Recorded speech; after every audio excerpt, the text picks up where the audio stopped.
Okay, next up for our final exam review, we have two equations that we're going to solve using the quadratic formula. So our first equation is negative 10r squared plus 8r minus 3 equals 0.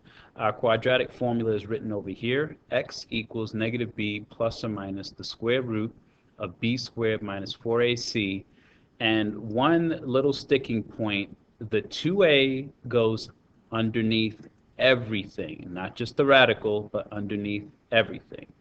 So our first step is going to be to make sure that the equation is in standard form. Technically, because of this negative, it's not, but we're not going to worry about that at this time. We're just going to identify our A, B, and C.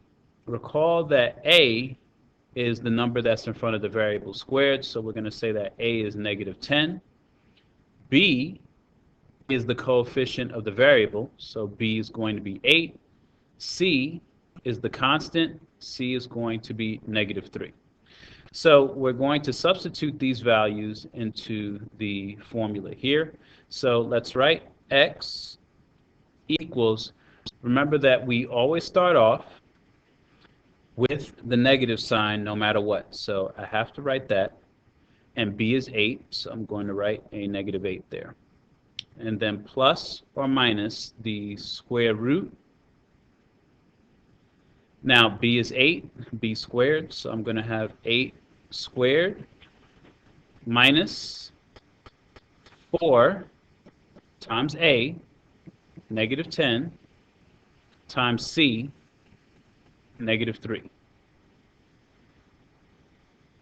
The whole thing over 2A, 2 times negative 10. Be sure to extend this fraction line. Do not just put 2A underneath the radical. All right, let's go ahead and start a little bit of simplifying. So I have negative 8 plus or minus the square root. 8 squared is 64. Negative 4 times negative 10 is positive 40. Positive 40 times negative 3 is negative 120. This whole thing will be divided by negative 20. All right, let's simplify even further. So we have negative 8 plus or minus the square root. 64 minus 120 is negative 56. And this will be divided by negative 20. Okay, now at this point, you should realize because there is a negative underneath the radical that our roots will be imaginary. So we're going to have an I somewhere in our answer. If you don't, there's a mistake somewhere. So let me go ahead and continue here. X equals, I'm going to separate these two over the denominator. So in other words, I'm going to write negative 8 over negative 20 plus minus the square root of negative 56 over negative 20. Negative 8 over negative 20, that's pretty easy to simplify. A negative over negative becomes a positive. The biggest number that goes into 8 and 20 evenly is 4. 8 divided by 4 is 2. And 20 divided by 4 is 5. So that part's done. That's pretty simple. Now, the next part is a little bit trickier. So I'm going to rewrite my plus and minus. I have radical negative 56 over radical negative 20.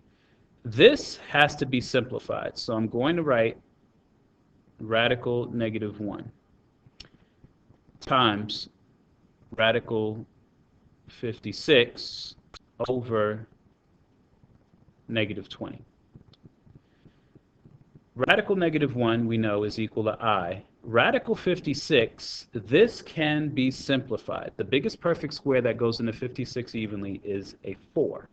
So let's keep going. 2/5 plus minus. Still got my radical negative 1. And I'm going to write radical 4. 4 goes into 56 14 times.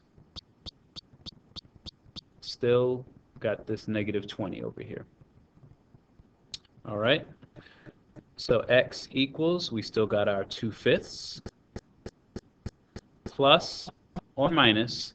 -1 can come out of the radical, and so can 4. And when they do, this becomes I, this becomes 2. So I'm going to write 2I. Radical 14 divided by -20. Now, after all of that, our last step is to simplify the 2 and the 20. So I got 2/5 plus minus. The biggest number that goes into 2 and 20 evenly is a 2. And when I divide 2 by 2, that's going to go away. So I'm going to be left with I radical 14. When I divide -20 by 2, I'm going to get a -10.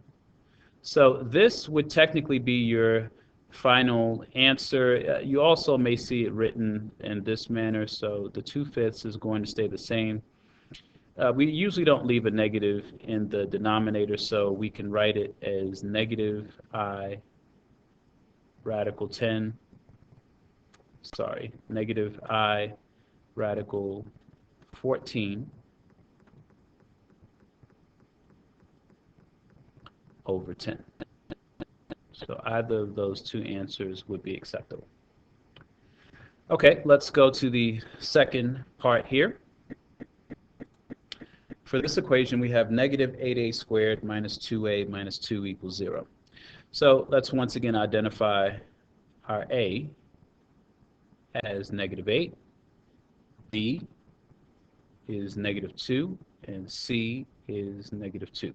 We're going to plug into the quadratic formula. So x equals, remember, we always start off with the negative sign no matter what b is. So negative.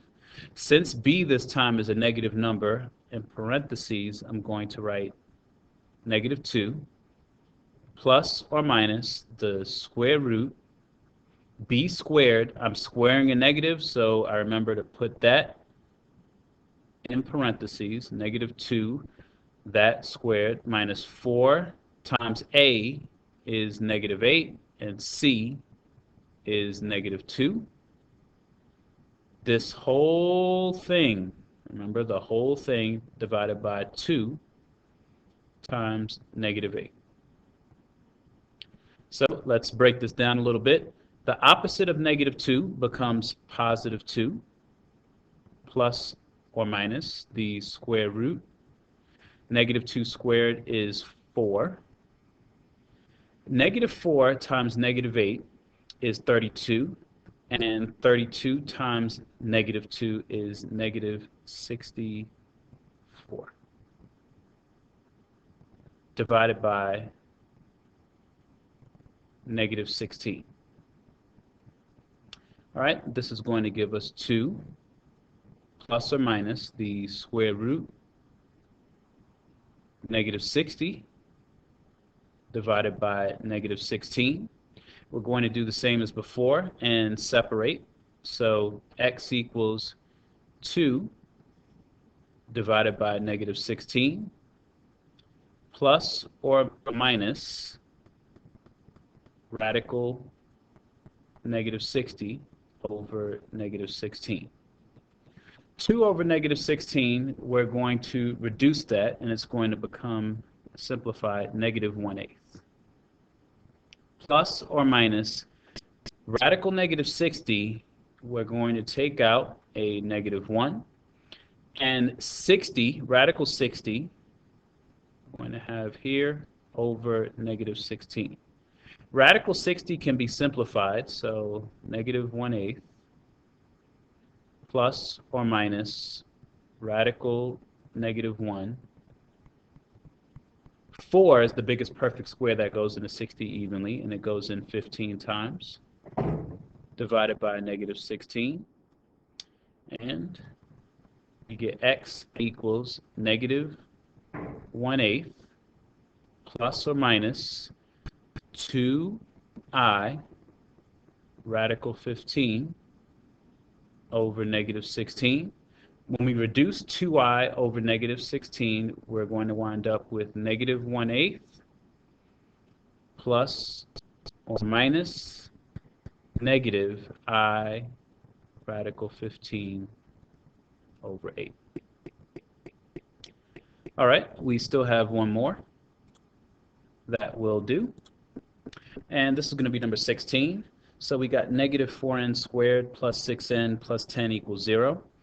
And let's start off with A, B, C. So A equals negative 4, B equals 6, C equals 10. And let's go ahead and plug in. So x equals, we always start off with the minus sign, 6 plus or minus the square root 6 squared minus 4 times negative 4 times 10.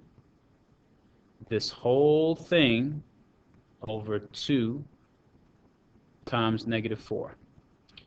Let's go ahead and simplify. So negative 6 plus or minus radical 6 squared is 36. Negative 4 times negative 4 is positive 16. Positive 16 times 10 is 160. Divided by 2 times negative 4 is negative 8. So we're going to have negative 6 plus or minus the square root of 196 over negative 8. Now, this time you may be thinking that you need to simplify the square root of 196. However, 196 is a perfect square, and we can check that with our calculator. Now, whenever you get a rather large number like this, you want to check first to see if it is indeed a perfect square. So let's see. I'm going to type in second square root. Your functions may be slightly different from the functions of the TI-84 Plus, but you can use any scientific calculator to figure this out. So 196, and we can see that the square root of 196 is 14, so that is indeed a perfect square. So that means I'm going to replace the square root of 196 with the number 14. Now, notice that in this particular example, I don't have any imaginary parts, and I don't have any radicals either.